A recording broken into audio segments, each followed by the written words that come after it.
Last week on Thumb Follow Me, King Limhi knew the story of his people and told Ammon about Zenith, his grandfather, who was a good man and tried to follow God. Zenith led his people out of Zarahemla to a new land. When they got there, the land was full of Lamanites. He tried to make peace with the Lamanites and even got permission to build a city on the land. But the Lamanites backed out of the deal and started all sorts of crazy battles with Zenith and his people. Zenith then gave his kingdom to his son, King Noah. And this is where today's story begins. King Noah didn't walk in the ways of his father. He walked more with a limp, like an evil one-legged duck. No, not really. I mean, he didn't keep God's commandments. He was selfish and walked after the desires of his own heart. He was all about himself, his riches and worldly things. He was all about the bling-bling, you know? I bet he even had pet scary jaguars with big teeth and yellow eyes. He raised taxes on his people so he could be super lazy and live a life of sin. And pay off the Lamanites to leave him alone. He was also surrounded by an evil council of priests who did whatever he wanted and filled his head with how great he was. Well, the people were getting pretty wicked. And what does God do when this happens?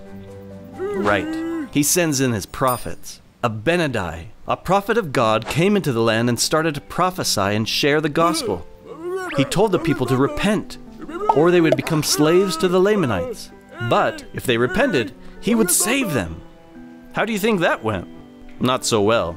They were wroth with him. Wroth? Hey, that's the word of the day.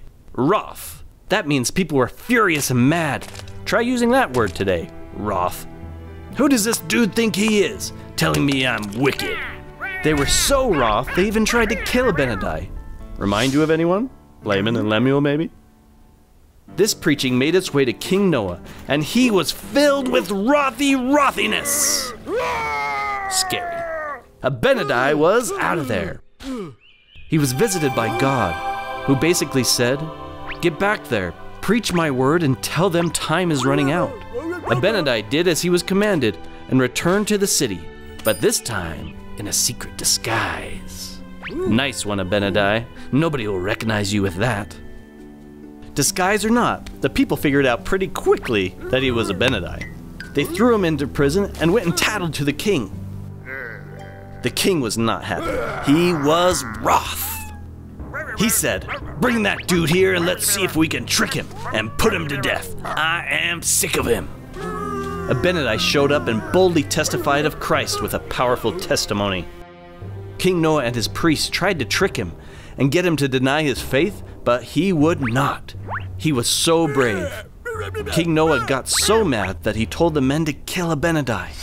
"He talks too much." Abinadi looked at him and said, "Touch me not, or God will smite you. I have a lot more to tell you." His face and body were bright with the power of God, and the king, his priests, and his deadly jaguars were scared to death. Well, Abinadi let them have it. He reminded them to keep the commandments. He also told them that Jesus Christ would make an atonement for all of his people, and that Jesus could save them too. When he was done, King Noah had his men take Abinadi away to be killed. He had heard enough. But there was a priest who had been touched by Abinadi's words. He had felt the Spirit. His name was Alma. He stood up for Abinadi. Maybe he felt hope that Jesus could save him. Oh boy, King Noah was cooking now, steaming hot. He kicked Alma out and told his men to go kill him too. But Alma ran away and escaped. But they tied up Abinadi and asked him to deny all things if he wanted to live. Abinadi was like, "No way, man. I spoke the truth." They killed Abinadi, but before he died, he testified of Jesus Christ. Abinadi had a lot of faith and stood up for what is right, even when it was hard. Sometimes you might be faced with a hard challenge, where you may be the only one standing up for what is right. Maybe others will make fun of you for your beliefs and what you stand for. Will you give in to the peer pressure? Will you just follow the crowd so you don't feel so awkward? Or will you stand for truth as Abinadi? When confronted by temptations to deny what is right or give in to peer pressure, stand firm like Abinadi, and God will uplift and bless you.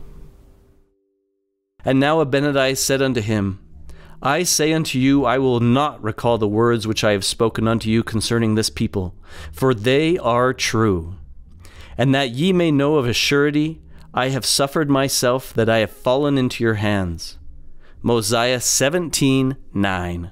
Thanks for watching. Thumb follow me.